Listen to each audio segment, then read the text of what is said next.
Okay, the next item is, this is kind of a tragedy. This is a very nice solar generator I purchased years ago. I got it for a huge discount. Um, Normally it was quite expensive. This one was deeply discounted.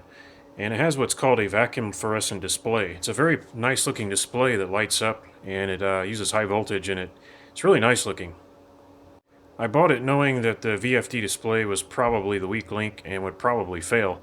And don't you know it, about a week, maybe a week, I don't remember exactly, after I got this thing, the VFD display failed. And what happens is all the segments on the display come on. I don't know if I can get it to do it. No, it doesn't look like it wants to come on. This thing is dead as a doornail and I need to charge it. Yeah, it's dead as a doornail, so I can't do anything with it just yet.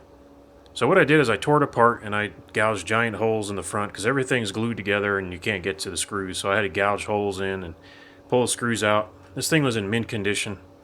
So this is like a very nice, it's almost like a boutique solar generator. They really put a lot of money into the fit and finish. It has a billet solid aluminum alloy handle. And let me go and get that. Here's the case it came in. And there's the handle. You can see it's solid aluminum alloy with a plastic grip installed. The whole case is metal. Everything's metal and aluminum. It's all machined. This is all milled.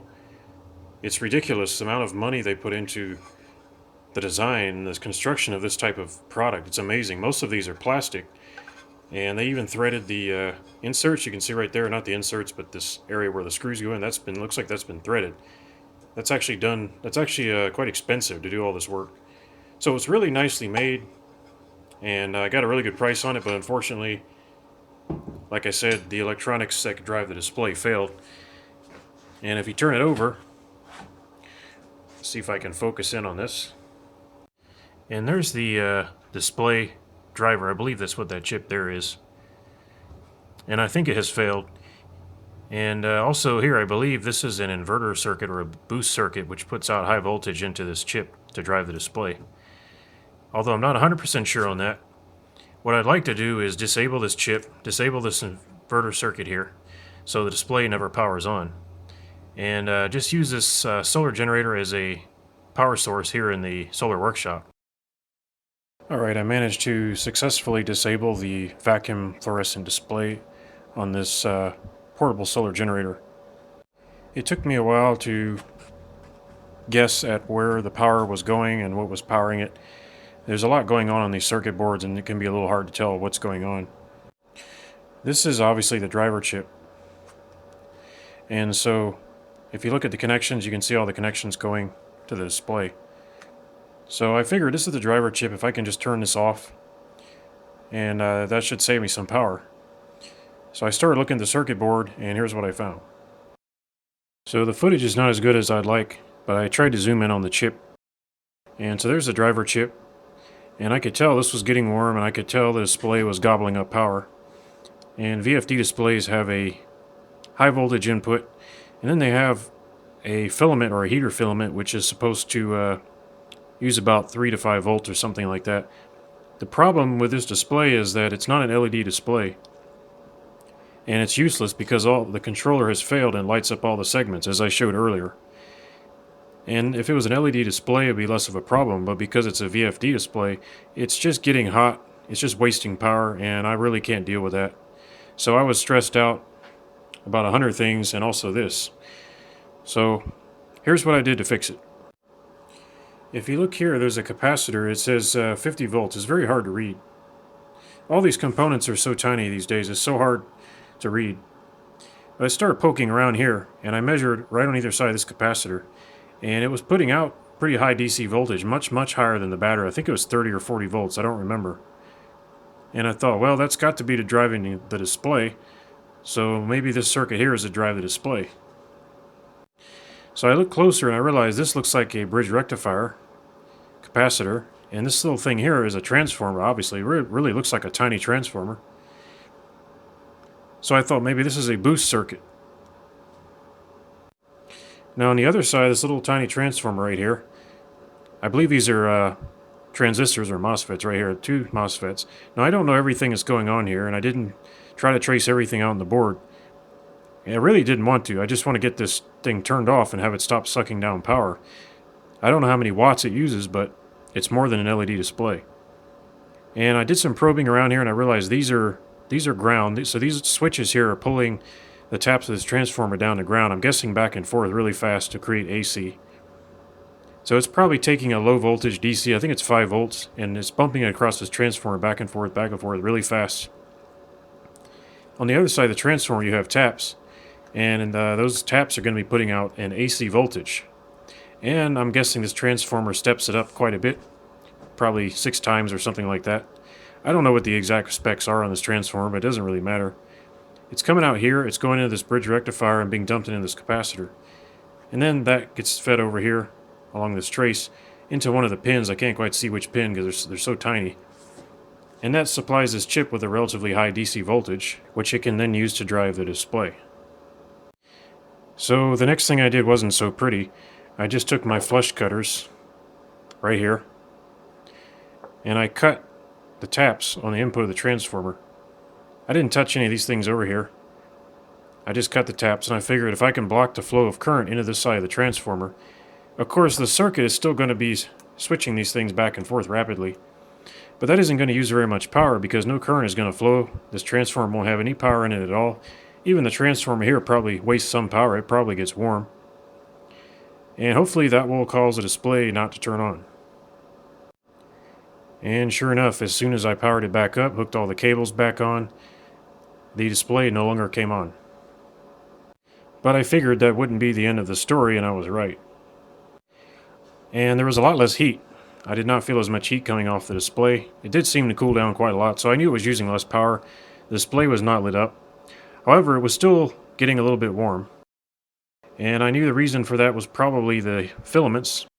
There are filaments in these displays, and I figured that's probably turned on, and it's just running, and it's just totally wasting power. It's not helping anything.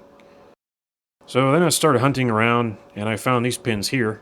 There's 2 right there, and these have 5 volts on them. Now I thought a filament would be 3 volts, something like that. These pins here are running at 5 volts, and I'm guessing those are the filaments. And there's more over here, right here. And there's probably, there's one, you can't really see it too well because everything's in the way. But there's another set of pins right here. I'm pointing at them. So there's a total of 8 pins, and they all had 5 volts on them. And I'm pretty sure that's the filament. So I cut 4 of them, but unfortunately I couldn't get to the other 4 because they're farther into the circuit board. They're underneath the circuit board, and I couldn't get my cutters in there. So I removed the screws here, and that allowed me to bend the circuit board back just enough to get my cutters in there, and I cut all the pins feeding the 5 volts into the vacuum fluorescent display.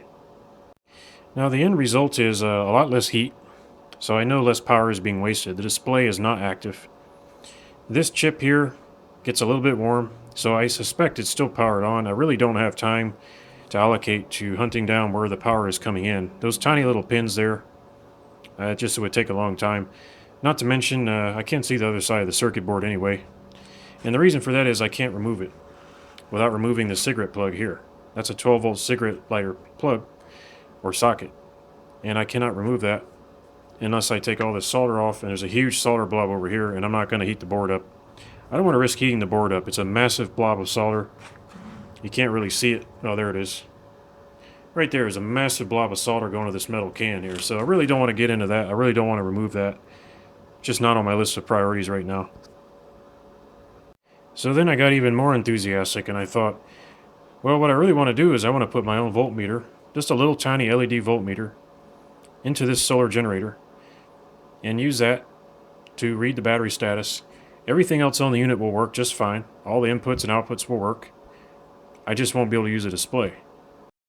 So then I proceeded to get my flush cutters, these, and I cut every single pin on the display.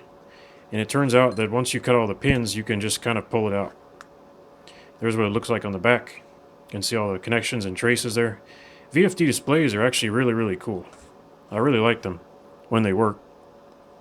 Of course, it's glass, and you don't want to crack it because then it won't work anymore. It's like a vacuum tube, but that's what it looks like. And you saw earlier it was lighting everything up here, so it was just burning a lot of power. Unfortunately, there really isn't much I could do with this. I could Maybe try to make a night light with it or something. I don't know. Just light it up. I don't think I'm going to be using it right now. But maybe later. We'll see. On the back of the VFD, there's a strip of adhesive foam rubber. And I went ahead and tore that off so I could reuse it.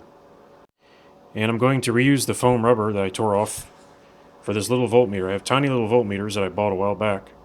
This is a tiny little, it's a really tiny voltmeter. I don't know what the size is, but it's really tiny. And I'm going to use hot glue and this piece of foam. And I'm going to try to put this display right where the VFD display used to be.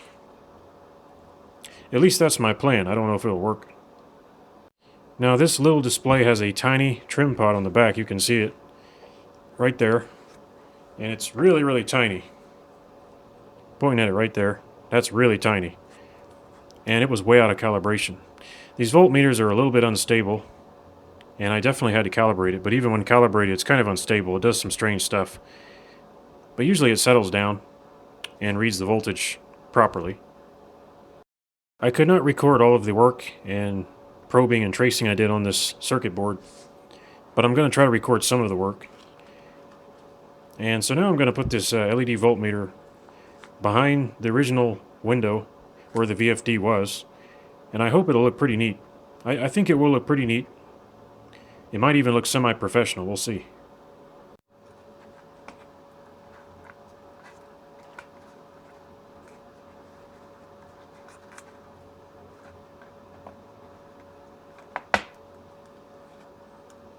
I managed to jam the voltmeter in there with a layer of foam behind it to keep the pins from shorting out on the circuit board. I'm not sure if it's going to work or not. It should just show up, but I'm going to go ahead and give it a try. Alright, I got the voltmeter wedged in there temporarily with the foam behind it. Now I'm going to test it to see what it looks like behind the display. And I got to say, that looks really, really good. Of course, the only thing I need to do is make sure that it's straight, and then I'll hot glue it in. So this is really clean and simple, and it uses way less power than that VFD, which is just constantly heating up, burning off power for no reason, because it doesn't tell you anything. This will at least tell me the battery voltage, and when I charge it, the battery voltage will go up. Right now I'm just running it off of a battery pack I have temporarily just to light it up. It won't actually be 13 volts. It's a 3S lithium-ion 18650 pack, so probably around 10 to 12 volts is what it will read. Alright, I got the display hot glued in. Behind the display there's a piece of foam, you can see it right there. And that's clamped between the circuit board and the back of the LED display. That will help hold the display in position, in addition to the hot glue which I put on top of the display. And it's very hard to show all this because it's behind the circuit board and it's very hard to see in there. And there's the display with the hot glue. It's very hard to see, but there you go. Just put some hot glue there to help hold it in position. I need to figure out where to attach the wires that power the voltmeter. I don't want the voltmeter to be active unless I'm using the power outputs. So usually what I do is I try to attach it to the 12 volt power output on the front of the solar generator. I've done this before on another one. I believe the cigarette lighter socket, which is right there, should have 12 volts on it. I believe that should come straight from the battery, so I could hook my voltmeter up to that. Although I don't feel like soldering to that massive piece of metal there. I'm going to go ahead and turn this on and probe it and see if it's battery voltage. Okay, it's powered on. And I'm not going to try to hook the voltmeter up right now. I'm just going to use my voltmeter and see if I can get battery voltage from here. Kind of a bad connection. 10.3 volts, so that looks like battery voltage. I guess I'll try to solder onto that. So first I'm going to tin these wires that are used for the voltmeter. Get a little bit of solder on them. They're very thin wires, they're extremely tiny. Just going to blob a little solder on there. I hope that'll help me hook them up.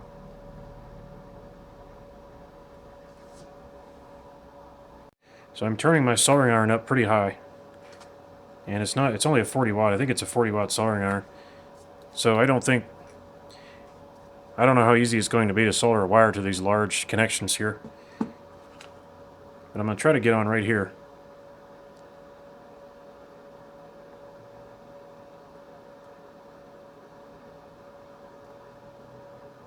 And I don't know if that took or not. Yes, I do believe it took. I heated my soldering iron up really hot, and I tried to stay over to the side. Of course, this circuit board is live. I really shouldn't be soldering to it while it's live. Just for safety, I'm going to power down the circuit board. I don't want to make a mistake. So I'm just going to turn everything off. Really shouldn't be doing that. And I'm going to unplug the battery pack and unplug all these plugs here. Just to be safe. I really shouldn't do that. Now I have to connect the negative side. That's going to be a little harder because there's only a massive solder blob over on this side. It's huge. I don't really know how I'm going to go at this. So I think I'm going to take this battery pack out of my way and turn the circuit board around 90 degrees. Okay, here's the hard part. I have to try to solder this tiny wire onto that giant solder blob there. Or this metal can. Don't think that's going to be very easy. Now I could try to look for ground somewhere else. I just need to pick up ground. So I'm going to look around the circuit board and see if there's anywhere else that I can just attach this small wire to. It just needs to go to ground, which can be anywhere on this board if I could find it. It should be pretty easy, but I'm not seeing anything immediately obvious that's near this wire that I can use. So I'm going to have a look and I'll be right back. I have a meter here with a continuity testing mode and it has a beeper. So it's nice because you don't have to look at the display. It's a little bit slow, but I like the fact you can just listen and you don't have to look at the display. So I have a limited wire length here, and I don't want to splice anything onto it. What I need to do is find ground, which is negative, and these areas on the circuit board are generally speaking the ground plane, or the place where ground is. And I'm hoping I can find a spot that's ground that I can hook this shorter wire up to, because I really can't comfortably reach over that side. And I don't want to pull on the wire, I don't want to splice anything onto it. I just want to hurry up and solder it to something and get done with it. So one area I've been using a lot when I was probing the boost circuit is right here on this capacitor. I'm pretty sure that's ground, so I'm going to probe the can on the cigarette lighter socket and then probe the negative of this capacitor, which has a nice big solder pad, and see if that's ground. And it is.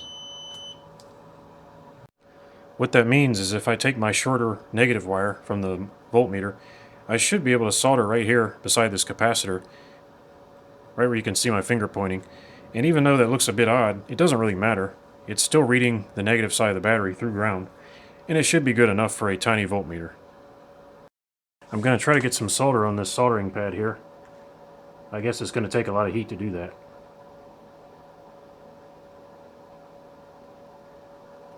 I think it took that time. It's hard to tell. I got the soldering iron turned way up high. Let's try to get the wire on here. It's really hard to tell if that took or not, so I'm going to let it cool off. And I'll just tug on the wire to see if it's stuck. Well, it doesn't look too attractive, but it did stick. It's not coming off. So I'm not going to mess with it. Now I'm just going to go ahead and test it. I'll cut off that solder blob because it's sticking up. You can see right there is a little blob sticking up. I don't like those. I cut those off. So I just take my cutters here. And I don't see where the piece went, so I'll have to make sure that doesn't end up on the circuit board. Oh, there it is. Those can short out the circuit board, so you want to make sure and get rid of those before you power it up. Now I have the battery pack here again. I'm going to go ahead and start connecting everything to the board. These are all the plugs and headers that are used to control the inverter and read the battery voltage and whatnot. There's a microcontroller. I believe that's a microcontroller where my finger is. And that sort of controls everything on the system. Alright, this is the main power plug that energizes the board. Now I just need to turn on the DC output and see if my voltmeter lights up. So to turn it on, you hold this button for 3 seconds. Actually, it didn't take 3 seconds, and it lights right up. You can see right there my voltmeter's lit up. It's reasonably straight. I think I got it reasonably straight. At least it doesn't look too crooked from here. Of course, the numbers are purposely slanted forward to make it look nice, so it's kind of hard to tell if I got it straight or not, but hopefully it's good enough. There's the final result. It doesn't look too good. That's not really how it looks. I just don't want anything shorting out. I had some black paper tape. I use that to just tape down all the wires. And I also put some black paper tape under this transformer. I completely disconnected that on one side and I lifted it up off the board and I put the paper tape underneath to insulate the connections and make sure they never make contact. Also, in the lower left hand corner of the screen, the paper tape they originally had on had some holes in it, and I didn't want those shorting or anything, so I covered them up with some extra tape. Now I'm just going to put this thing back together again and start using it to power the solar workshop and hopefully get my money's worth out of it. So after all the modifications and work are done to this solar generator, I'm going to put it back together, and it's going to be used to help power my solar workshop by running lights and charging cameras and running devices off the grid and allow me to use solar power. It's not a huge battery. It's only 500 watt hours, but that's enough to do some pretty serious stuff. So that's what I'm going to use it for. Right now I don't have a large battery bank to power this workshop, so I'm just going to cobble together whatever I've got laying around. This solar generator has an inverter in it, right here, and I'm hoping I can run some decent stuff with that. And I also have other things I can plug into this. It has a lot of connectivity, and I think they'll be quite useful. So there's more video coming up of how I plan to use this thing. I think it's going to be pretty useful. Okay, there's the solar generator put back together. The screws are in bad shape, I had to replace some of them. And it's all in the case. Now I'm going to charge it all the way up. 10 volts is pretty low. It's basically dead. I'm going to charge it off of the solar and start using it to power the workshop and the workbenches. So that concludes the modification of this portable solar generator. This solar generator will run longer, I'm sure, because now the VFD isn't gobbling up power to run the heating filaments and the driver circuit, and that boost circuit is no longer really functioning. So I don't know how much current it was drawing, and I couldn't be bothered to meter to see how much current it was wasting. And I'm sure it's still wasting a little bit, but nothing like it was. And it stays much cooler, you don't feel as much heat. Whereas before, this would get pretty warm right here where the display was. It would get quite warm, and it would just stay that way all the time. And when you have electronics, anything that gets warm is simply wasted power. It's just getting hot. It's wasting power. Now this unit will be much more efficient and hopefully have a longer runtime.